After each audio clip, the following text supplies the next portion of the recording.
सो Ruth हर्विट्ज testing में हमने ये रूथ अरे डेवलप की है, जिसके लिए हमने 2 डिफरेंट अप्रोचेस देखी हैं। One was numerical computation and other was by polynomial division. So अब इस रूथ अरे के जनरेट होने के बाद बेसिकली इसमें डिफरेंट सब केसेस भी आ सकते हैं। तो कन्वेंशनल रूथ अरे के डिफरेंट सब केसेस अब डिस्कस करेंगे कि रूट्स की लोकेशन के हवाले से वो सब केसेस क्या हो सकते हैं। सो एक चीज़ यहाँ पे जो ज़रूरी है वो देखने वाली कि जो लेफ्ट मोस्ट कॉलम है, जिसको हम नॉर्मली लेफ्ट कॉलम कहेंगे, सो इस लेफ्ट कॉलम के अंदर जो है वो सब की सब नॉन जीरो एंट्रीज होनी चाहिए। ओके, सो इसमें कोई भी जीरो एंट्री नहीं है। तो अगर जीरो एंट्री कोई आती है तो देन जो सा वो हमारे पास नेक्स्ट केस अराइज होगा। So that case is left column zeros. Okay, so left column zeros वो सिचुएशन है जब हमारे पास लेफ्ट कॉलम के अंदर कोई किसी भी रो के अंदर कोई जीरो एंट्री आ जाती है। ओके, सो उस को बेसिकली हम इस सिचुएशन को लेफ्ट कॉलम जीरो कहेंगे। फॉर एग्जांपल अगर हमारे पास जो सा वो ये पोलिनोमियल है और इस पोलिनोमियल की अगर रूट रे हम डेवलप करना शुरू करें, सो रिमेंबर के फर्स्ट टू तो हम जो सा वो कोफिशिएंट्स के थ्रू रोज रखेंगे। सो 3, 2 एंड 5। सो फर्स्ट रो के अंदर हमने देखा 3, 2, 5, इसी तरह से 6 और 4 ये थर्ड रो में थी। और नेक्स्ट हमने फिर कंप्यूटेशन की है फॉर एस टू रो, जिसमें हमने इस जीरो की वैल्यू को कंप्यूट किया by reverse determinant and dividing. So यहाँ पे हम देख सकते हैं कि अगर रिवर्स करें तो 6 × 2 minus 4 × 3 and divided by corner value 6, so this becomes 0। Okay, so यहाँ पे लेफ्ट कॉलम के अंदर हमारे पास 0 आ गया। Not this case, in this case अब जो हम जिस तरह बात कर रहे थे कि लेफ्ट कॉलम में सारी नॉन जीरो एंट्रीज होनी चाहिए, but here we got a zero entry here in left column. तो this is the situation where we are saying that this is left column zero case. And specifically इसमें ये चीज rule में रखें कि entire रो जो वो है वो जीरोस की नहीं है, पूरी रो जीरो की नहीं है, जीरो के बाद कोई नॉन जीरो एंट्री भी एग्जिस्ट करती है। ओके, सो अगर तो कंप्लीट रो जीरो की हो, सो ये भी जीरो है ये भी जीरो है, तो दैट इज अनदर केस जिसको हम बाद में देखेंगे। लेकिन अगर सिर्फ लेफ्ट कॉलम में जीरो आ जाता है और रो के अंदर बाकी एंट्रीज कोई एक भी नॉन जीरो एंट्री है, तो then this is the case of left column zeros. अब लेफ्ट कॉलम जीरो की वजह से हम जो है वो फर्दर आगे रूथ रे को प्रोसीड नहीं कर सकते फॉर S1, क्योंकि ये एंट्री बेसिकली हमें जब यहाँ पे मैट्रिसेस बनानी है तो इस एंट्री से डिवाइड करना है, और every time it will get divided by 0 and it will get infinity. Okay, so this left column 0 should be eliminated. So इसको eliminate करने का तरीका अब हम यहाँ पे देखेंगे कि इसको हम कैसे encounter करेंगे। So this left column 0 in S2 array will be eliminated by extending the array. So इसके लिए जो सा वो हमें सबसे पहले क्या करना है कि यही जो S2 रो है इस रो को हम अलग कर लेंगे, और इस पूरी रो को अलग करके हम जो सा वो A रो कह देते हैं। Okay, so this row is called now A row. So A row से अब हमने नेक्स्ट स्टेप में बी रो जनरेट करनी है, इस तरह से कि हम ए रो को लेफ्ट साइड पे जो है वो ट्रांसलेट करना शुरू करेंगे कि एंटिल लेफ्ट कॉलम में सारे जीरोस जो है वो खत्म हो जाए और कोई नॉन जीरो एंट्री आ जाए। तो फॉर एग्जांपल अगर इस ए रो को आगे लेके चलें तो लेफ्ट साइड पे तो आप देखेंगे कि एक स्टेप मूव करने के बाद, फॉर एग्जांपल अगर ये 0 5 0 था, तो एक स्टेप मूव करने के बाद जो है ये एक स्टेप फॉरवर्ड मूव करने के बाद, वन स्टेप फॉरवर्ड मूव करते हैं, so this will become 5 0। Okay, so इस तरह से हमने एक बी रो डेवलप कर ली है with one step moving towards left, and now this is become 5 0। Okay, so अभी बी रो जो सा वो कंप्लीट नहीं हुई। ओके, सो बी रो के लिए अब नेक्स्ट हमें क्या करना है, इसका साइन देखना है। सो बी रो का साइन जो है वो बेसिकली डिसाइड होगा by this formula. So -1 raise to power n के साथ हम बी रो को मल्टीप्लाई करेंगे, where n is the number of the times the row is shifted towards left. Okay, so जितनी दफा हमने जो सा वो रो को लेफ्ट की साइड पे शिफ्ट किया है to bring non zero entry in left column, so that is basically number n, और -1 रेज टू पावर n के फैक्टर के साथ हम बी रो को मल्टीप्लाई कर देंगे। So B row will be multiplied by -1 raised to power n. So in this example, n is basically 1, so this will become minus 1 raised to power 1 into b. So minus 1 raised to power 1 will always be is equal to minus 1.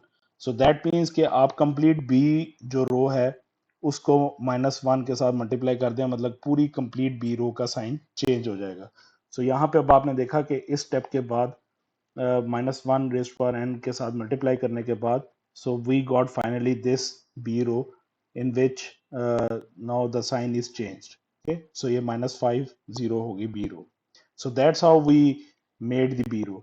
इसी तरह से अगर अभी एक step की बजाय अगर हमें लेट्स से कि ज्यादा स्टेप्स मूव करने पड़ते हैं, फॉर एग्जांपल 2 स्टेप्स मूव करने पड़ते, फॉर एग्जांपल अगर ए रो हमारे पास होती लेट्स से 0 0 5, सो तब हम बी रो कैसे डेवलप करते हैं. So in this case you see के अब आपको ए रो को 2 स्टेप्स मूव करने पड़ेंगे to bring this non zero entry in left column. So एक दफा आपने मूव किया तो ये 5 जो सा वो इस स्टेप पे आ जाएगा, उसके बाद फिर एक दफा मूव करेंगे तो देन 5 इस स्टेप आएगा. So then B row will become 5 0 0 and so on. Okay, so in this case now n is 2.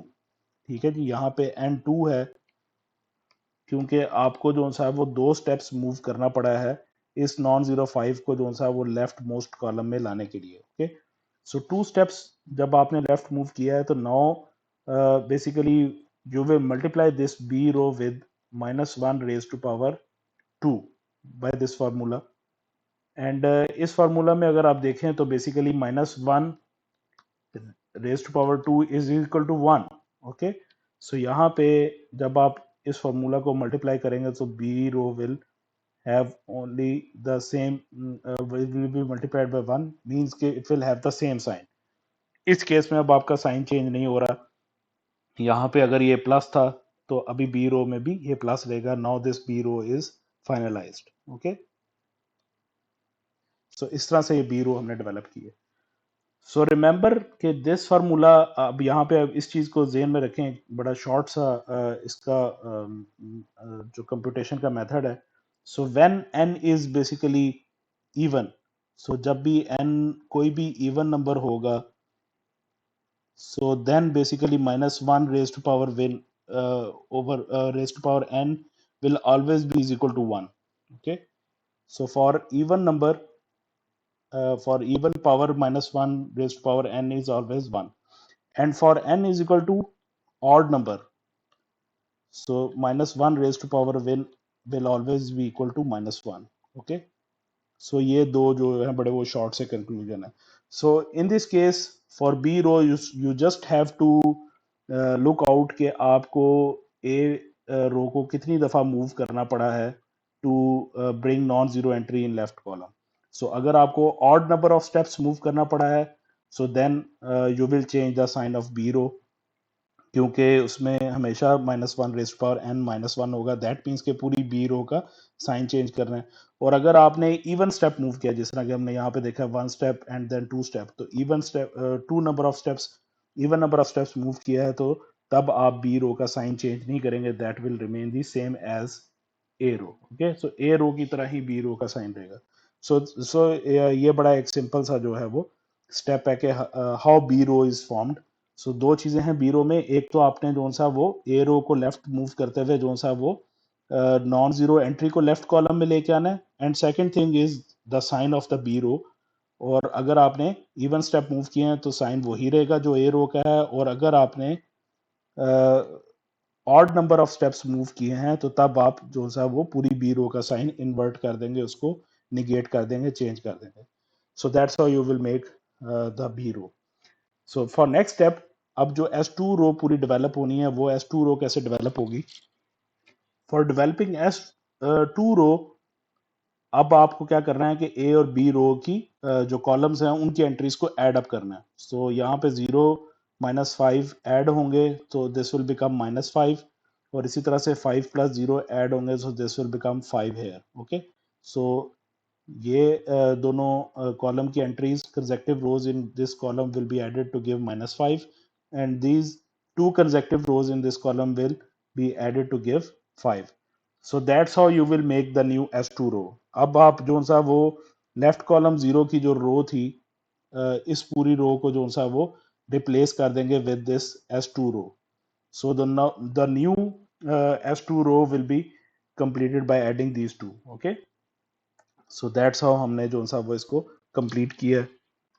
सो ए और बी रोज ऐड होने के बाद नई एस टू रो जहाँ पे अब रूथ रे के अंदर चेंज हो जाएगी, उस लेफ्ट कॉलम जीरो रो की जगह खत्म हो जाएगी. ओके, सो यहाँ पे अब ये नई एस टू रो आएगी.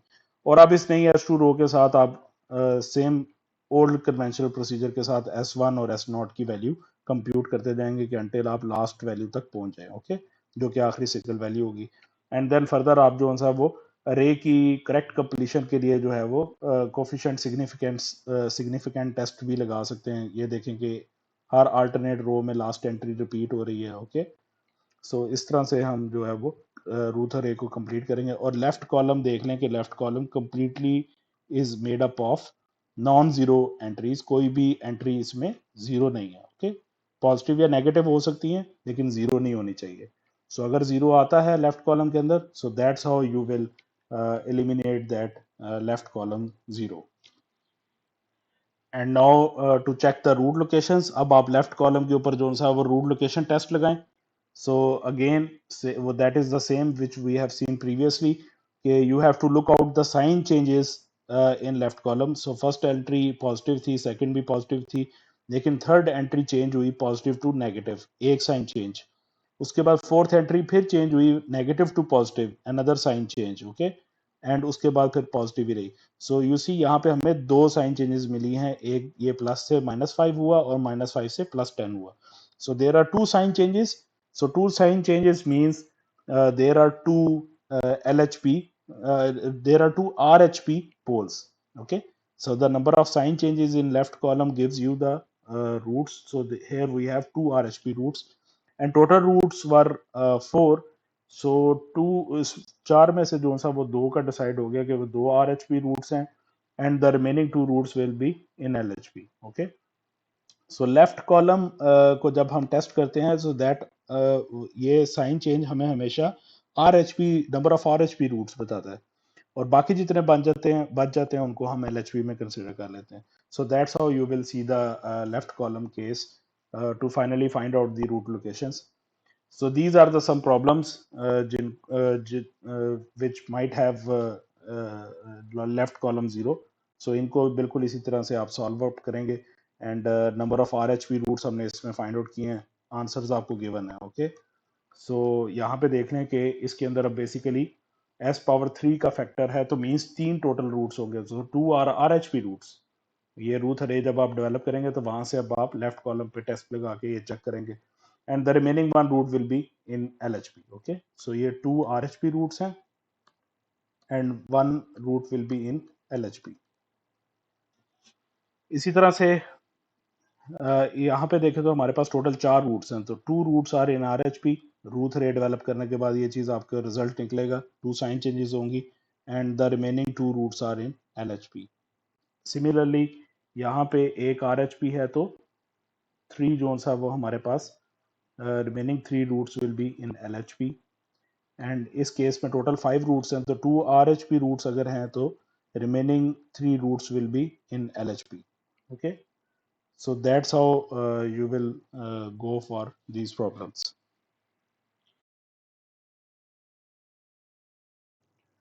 So in Ruth Hurwitz's testing, next case is row of zeros. अब रो ऑफ जीरो में रूथ रे के अंदर एक कंप्लीट रो जीरो की अपीयर होती है और उसकी वजह यह है कि जो भी पोलिनोमियल हम पोलिनोमियल जिसको डिवाइड कर रहे हैं so that polynomial contains an even polynomial as a factor. So इस even polynomial as a factor की वजह से कोई भी रिमाइंडर पोलिनोमियल हमारे पास अकर नहीं करता in any odd order row. For example अगर ये पोलिनोमियल हो और इसकी रूथ रे डेवलप की जाए तो इस पॉइंट पे आप देख रहे हैं कि जब हमने S3 रो को S2 रो के साथ डिवाइड किया तो देन रिमाइंडर हमारे पास S1 रो में 0 आया. Okay, so that is because कि S2 रो एक इवन पॉलिनोमियल है जो कि एज अ कंप्लीट फैक्टर इसको S3 रो को पूरा पूरा डिवाइड कर रही है. ओके, सो इस पे पूरा पूरा कंप्लीट डिवाइड हुआ है और रिमाइंडर 0 है. That is the same case like अगर मैं 4 को 2 से डिवाइड करता हूँ सो 2 2s are 4 and remainder is 0. So this basically 4 has 2 as a factor. Okay, सो 2 इसका इवन फैक्टर है, तो जो कि इसको पूरा पूरा डिवाइड कर रहा है और रिमाइंडर 0 आ रहा है. सो that is the same case. So this S2 is basically called even polynomial. ये इवन पोलिनोमियल है जो कि एज ए फैक्टर आने की वजह से इसने रिमाइंडर 0 कर दिया है और पूरी रो ऑफ 0 अपीयर हुई है हमारे पास एक और ऑड ऑर्डर रो के अंदर, S1 के अंदर. सो इस रो ऑफ 0 के एग्जैक्टली ऊपर जो हमारे पास पोलिनोमियल है, that is called this even polynomial. ये इवन पोलिनोमियल है, और इस इवन पोलिनोमियल को जब फर्दर हम अगर रूट्स के लिए टेस्ट करें, so we can see that it has two conjugate pairs as a root. Okay, so -2 iota plus 2 iota. Okay, ये रूट जब निकालेंगे तो s is equal to -2 iota का रूट होगा और ये s is equal to +2 iota का root होगा. ओके, सो डिवाइजर पॉलिनोमियल जो कि इवन डिवाइजर पॉलिनोमियल है, इसको जब हम टेस्ट करते हैं तो it gives us two imaginary axis roots. So imaginary axis roots होने की वजह से ये कंप्लीट फैक्टर है और जिसकी वजह से ये रो ऑफ 0 अपीयर हुई है. सो रो ऑफ 0 के ऊपर जो भी पॉलिनोमियल होगा, that is regarded as even polynomial divisor, and this even divisor polynomial always have conjugate pairs of roots. So that's why हमारे पास ये रो ऑफ जीरोस एग्जिस्ट करती है. सो रो ऑफ जीरो आने का मतलब ये है कि even divisor polynomial has two imaginary axis roots या कॉन्जुगेट पेयर रूट्स. सो अब रूट अरे को कंप्लीट करने के लिए ज़रूरी है कि इस रो ऑफ ज़ीरो को एलिमिनेट किया जाए. तो रो ऑफ ज़ीरो को एलिमिनेट करने के लिए हम जो इवन डिवाइजर पॉलिनोमियल है इसका डेरिवेटिव लेंगे with respect to S. So जब आप डिवाइजर पॉलिनोमियल का with respect to S derivative ले लेते हैं तो then you get the basically coefficients for the row of zero. So यहाँ पे आप देख सकते हैं कि this is the derivative of divisor polynomial is 6 into s raised to power 1. So s raised to power 1 की जो रो है बेसिकली इसका फैक्टर निकल आया which is 6. So that's how we will replace this even divisor polynomial derivative in the row of zeros, and further उसके बाद फिर हम कन्वेंशनल मेथड के थ्रू सारी रो रूट रे को कंप्लीट कर लेंगे up to last entry of s raised to power 0. So that's how row of 0 will be eliminated by just taking derivative of even divisor polynomial with respect to s and replacing it in at the place of row of 0. और साथ ही साथ basically अब even divisor जो polynomial है, आगे further roots की testing के लिए ये इवन डिवाइजर पोलिनोमियल की लोकेशन जो है वो बहुत ज़रूरी है पता होना. सो दैट्स वाई आपने नोट किया है कि इस इवन डिवाइजर पोलिनोमियल के ऊपर हमने एक डैश लाइन जो है वो लगा दी है. सो जब भी रो ऑफ 0 आएगी, so just above the even divisor polynomial आप इस तरह से एक डैश लाइन लगा देंगे, and this will help us further in checking the number of roots for testing the number of roots in left column. So next जब हम roots checking करेंगे in left column, so left column के अंदर again हमने उसी तरह से ही proceed करना है कि we will look for sign changes in left column entries, और sign changes will give us the number of LHP roots. But यहाँ पे अब टेस्ट जो है ये लेफ्ट कॉलम में दो पार्ट्स में डिवाइड होगा. So first part will be from even divisor polynomial up to end. So ये डैश लाइन हमने इसीलिए लगाई है कि बिलो डैश लाइन हम जो सा वो पहला चेक करेंगे, मींस इवन डिवाइजर पॉलिनोमियल से लेकर एंड तक हम साइन चेंजेस को सबसे पहले चेक करेंगे कि यहाँ पे कोई साइन चेंज है कि नहीं. So here we don't have any sign change, सारी जो है वो पॉजिटिव एंट्रीज हैं, कोई भी साइन चेंज नहीं हो रहा, मींस के इवन डिवाइजर पॉलिनोमियल से लेकर एंड तक, सो S2 से लेकर S0 तक, यहाँ पे इतने पोर्शन के अंदर कोई भी रो ऑफ 0 एग्जिस्ट नहीं करती. So no sign change in this second half. Basically tells us that there is no RHP root, और RHP root नहीं है, इसमें कोई LHP root भी नहीं है, लेकिन two imaginary axis roots, two IA roots exist करते हैं. वो हम प्रीवियस स्लाइड पे चेक कर चुके हैं कि हमने इवन डिवाइजर पॉलिनोमियल के रूट्स निकाल के देखा कि वो दोनों इमेजिनरी एक्सिस रूट्स है. सो अब हाफ ऑफ दिस रो हमने जो ब्लो डैश लाइन उसका डिसाइड कर लिया है कि बिकॉज यहाँ पे कोई साइन चेंज नहीं है तो कोई RHP रूट नहीं है, तो दो ही रूट जो है वो डैश लाइन से नीचे एग्जिस्ट करते हैं क्योंकि एस स्क्वायर का फैक्टर है नीचे S0 तक.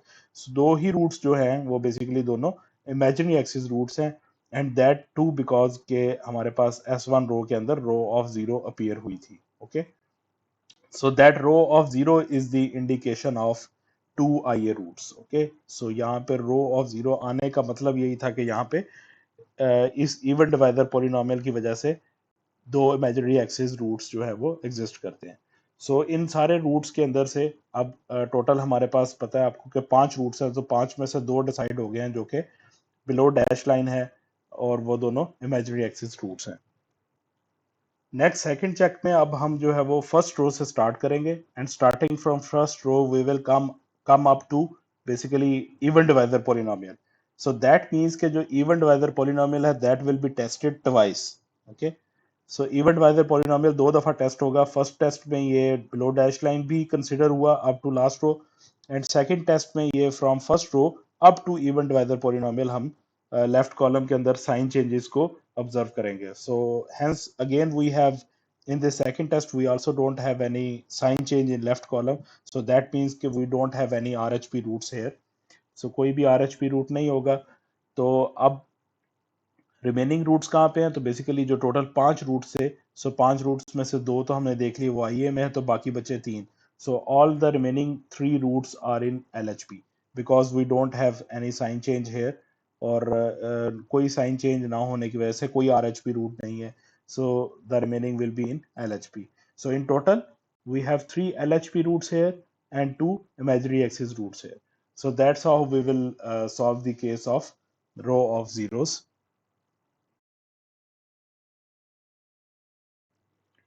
सो रो ऑफ जीरोस के जो केसेस हैं वो इवन पॉलिनोमियल की वजह से एग्जिस्ट करते हैं, इवन डिवाइजर पॉलिनोमियल्स की वजह से।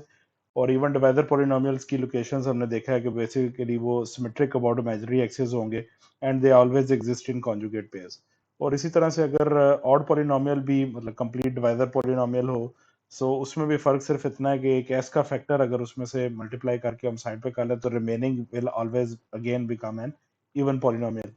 ठीक है, सो एस के फैक्टर के साथ मल्टीप्लिकेशन हो रही होती है इवन पॉलिनोमियल की, तो वो ओड पॉलिनोमियल बन रहा होगा जो कि एज ए कंप्लीट फैक्टर आ रहा होता है। सो बेसिकली जो मेन चीज है दैट इज इवन पॉलिनोमियल। और इस इवन पॉलिनोमियल के रूट लोकेशंस क्या क्या हो सकते हैं, सो ये अब हम देखेंगे कि किस किस तरह की रूट लोकेशंस जो हैं वो एग्जिस्ट कर सकती हैं फॉर इवन डिवाइजर पॉलिनोमियल्स।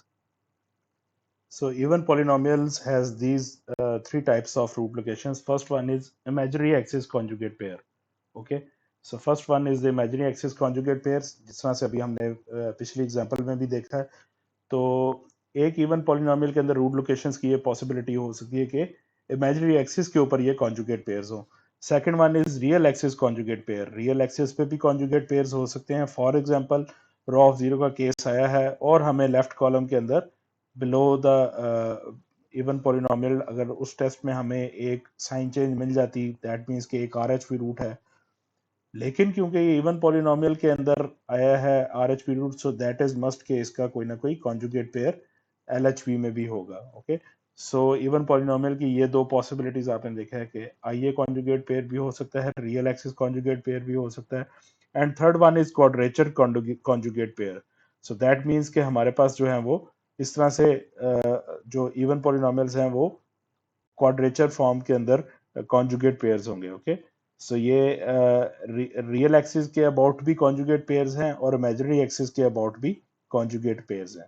सो ये 3 तरह की जो है वो basically even polynomial root locations हो सकती हैं डिपेंडिंग अपॉन के इवन डिवाइजर पॉलिनोमियल के नीचे कितने रूट्स आ रहे हैं, और कितने रूट्स हैं उसकी बेस पे हम ये डिसाइड करेंगे कि इन तीनों में से कौन सा केस जो है वो एग्जिस्ट करता है for even polynomial root locations.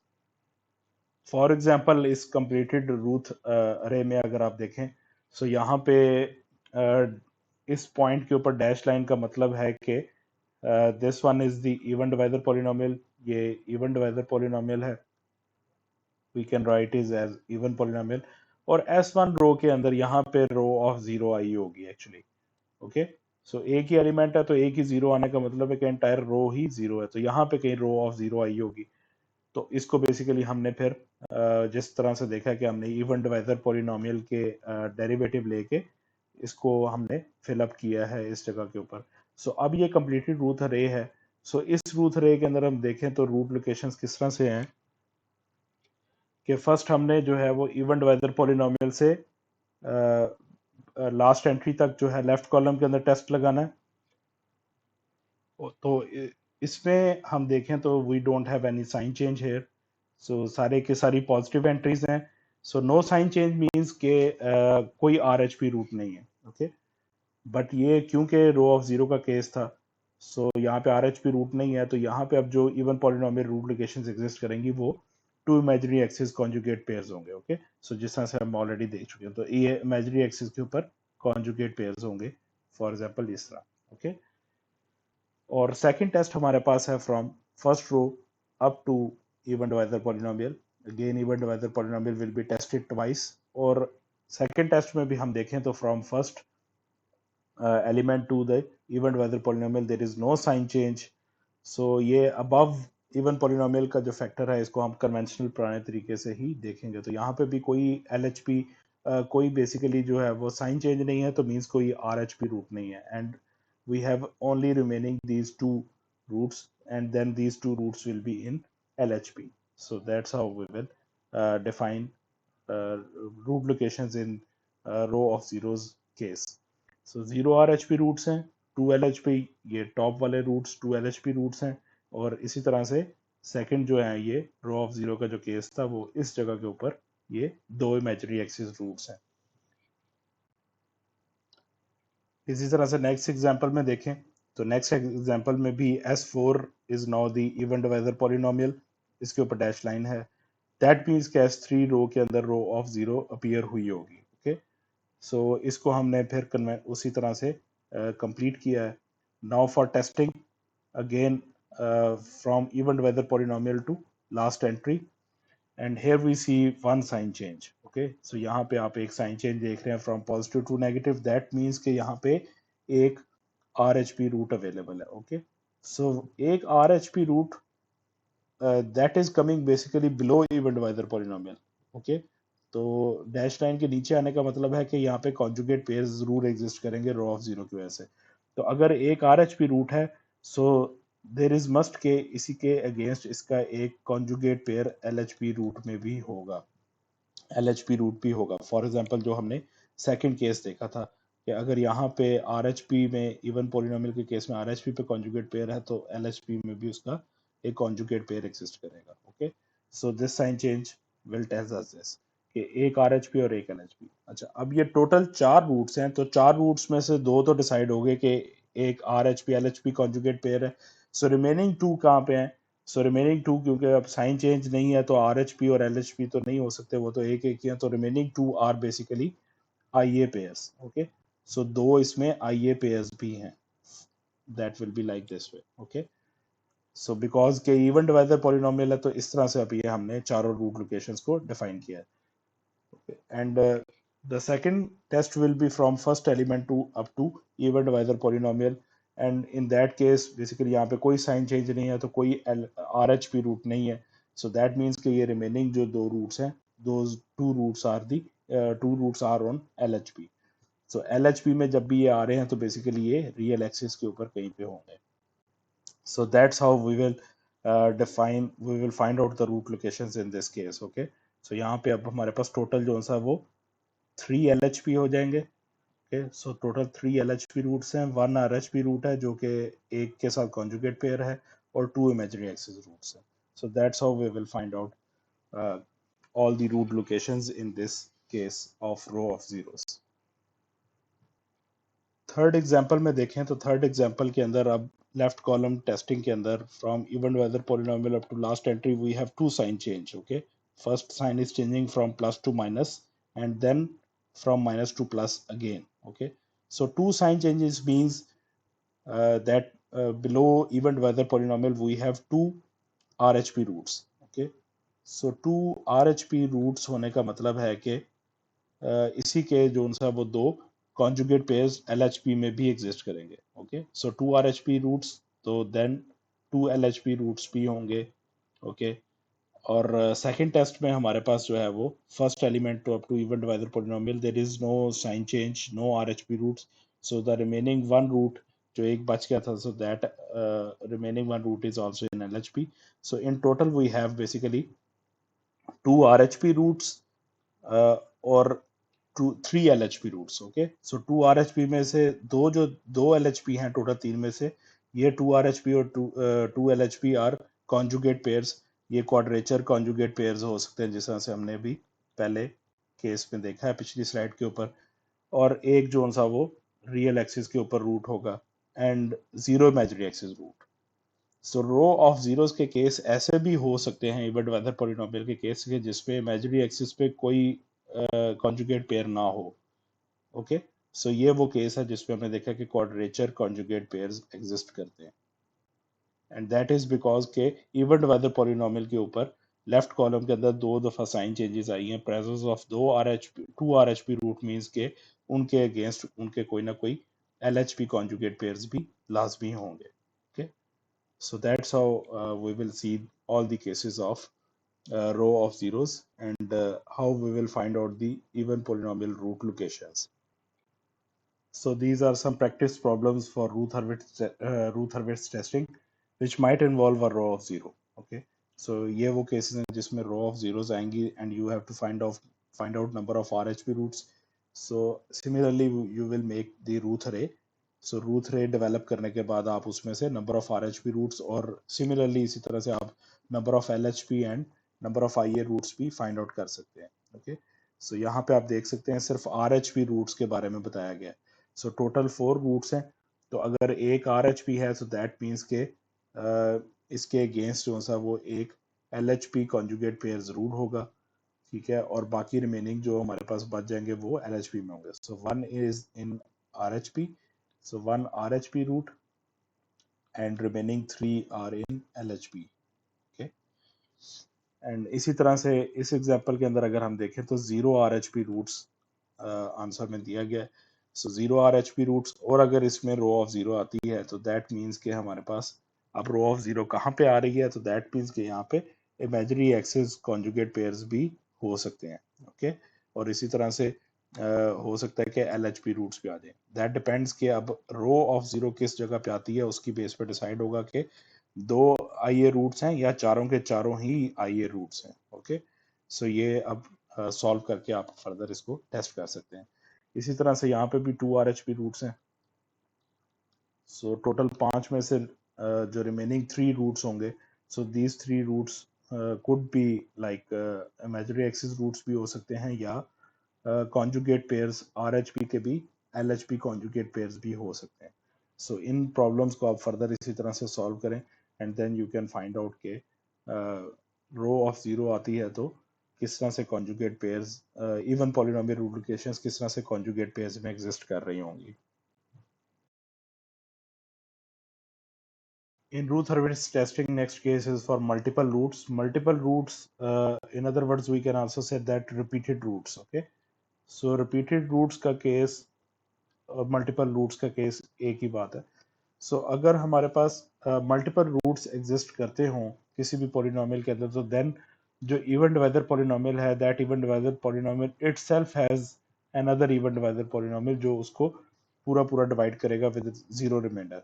Means के जो रूथ अरे हम डेवलप कर रहे हैं that Routh array will reveal row of zero twice.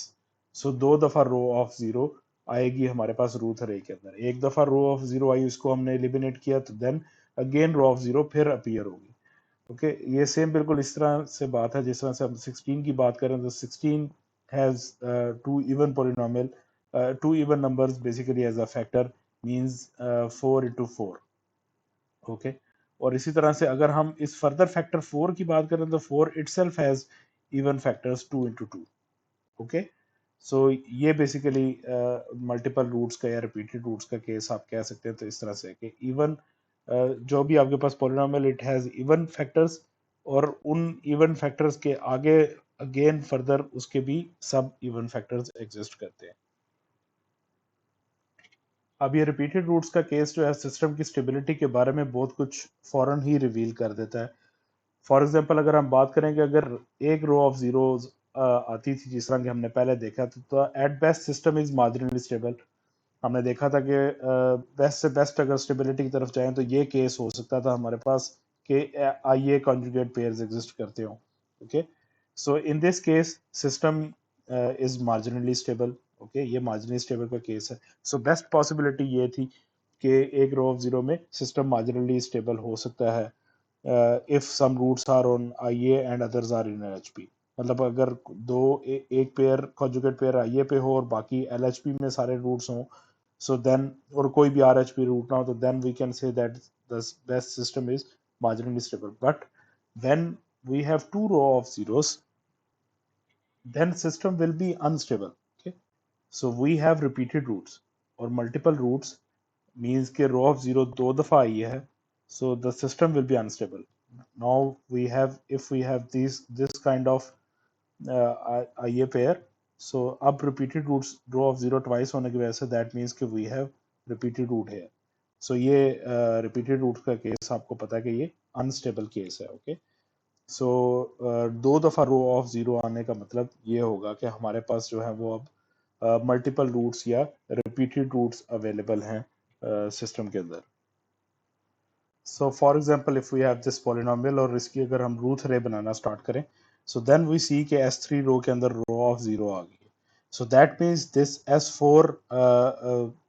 S4 polynomial is basically even divisor polynomial. So ये इवन डिवाइजर पॉलिनोमियल है जिसकी वजह से रो ऑफ जीरो अपीयर हुई है S3 रो के अंदर. सो इसके ऊपर हम डैश लाइन लगा देंगे. So because this S4 is the even divisor polynomial.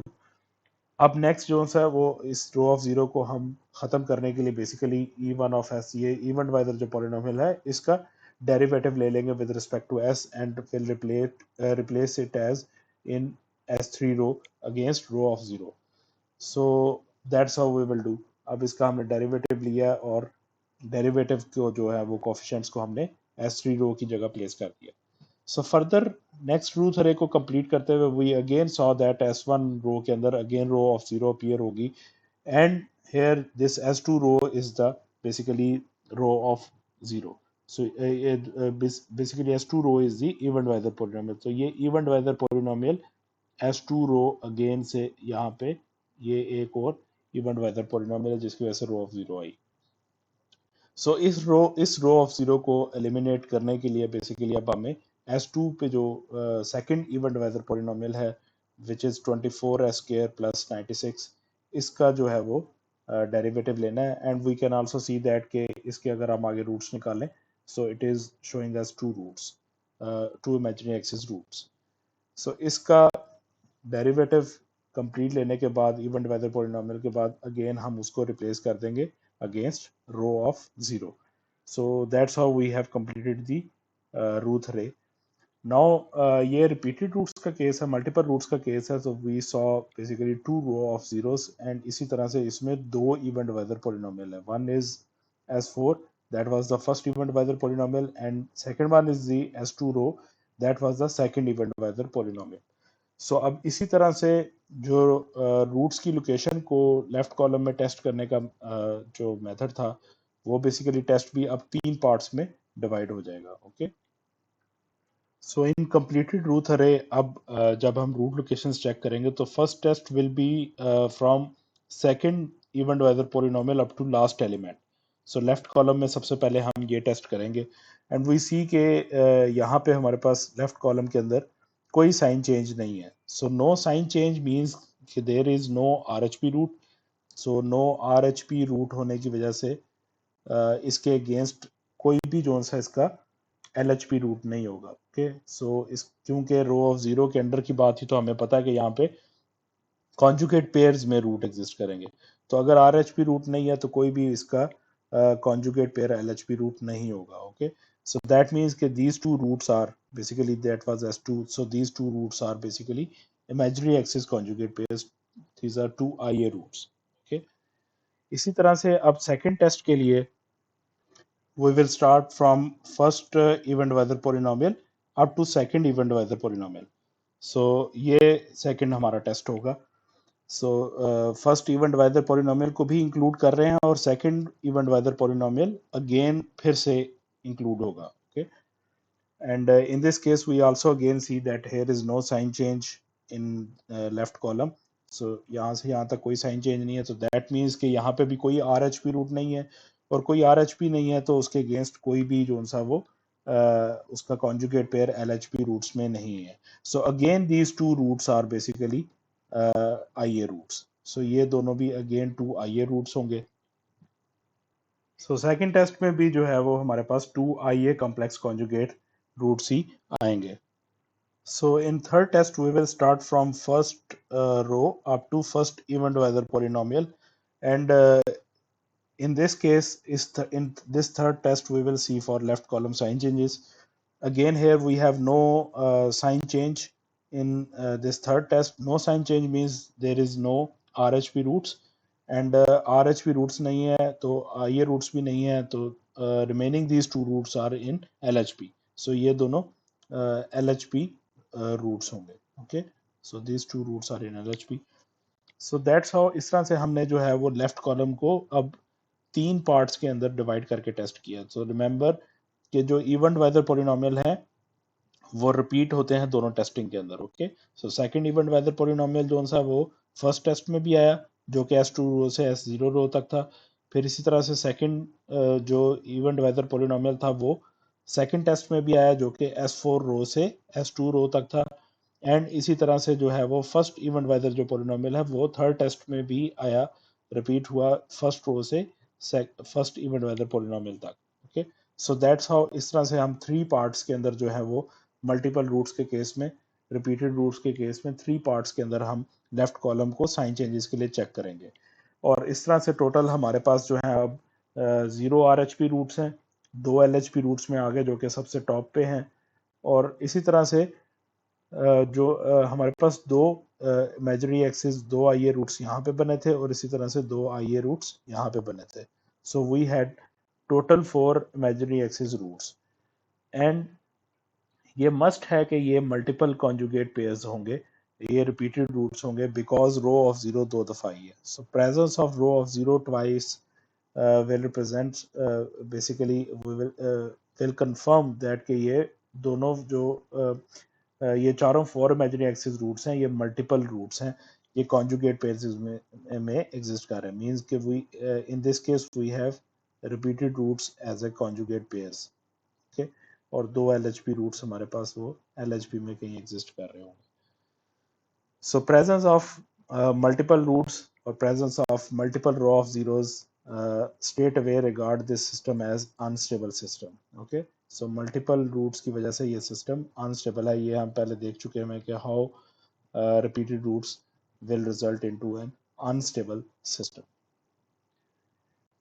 So इसी तरह से इन प्रॉब्लम्स में अब आप फर्दर आपको फाइंड आउट करना है कि कितने LHP, कितने RHP और कितने IA रूट्स हैं। सो माइट बी यहाँ पे multiple row of zeros exist करती हों।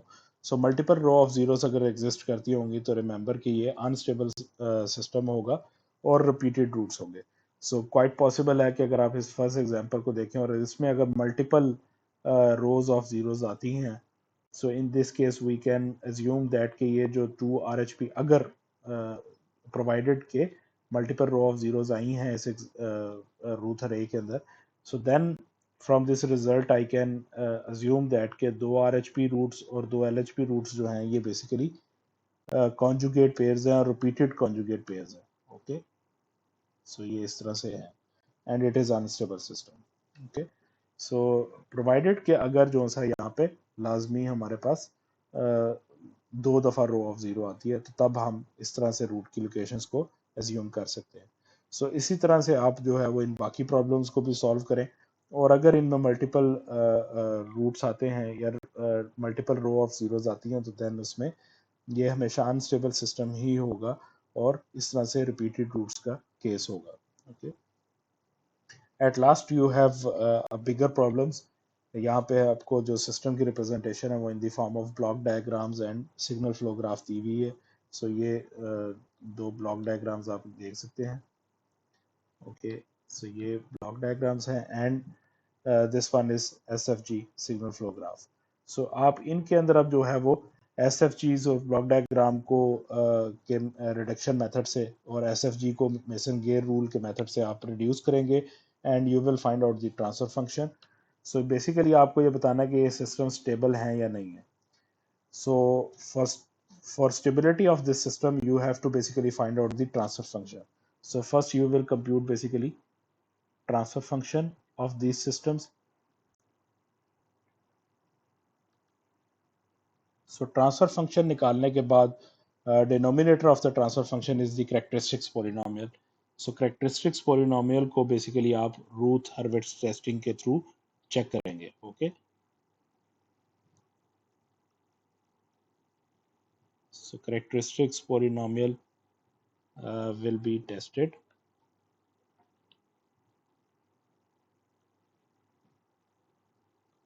with Ruth Hurwitz testing.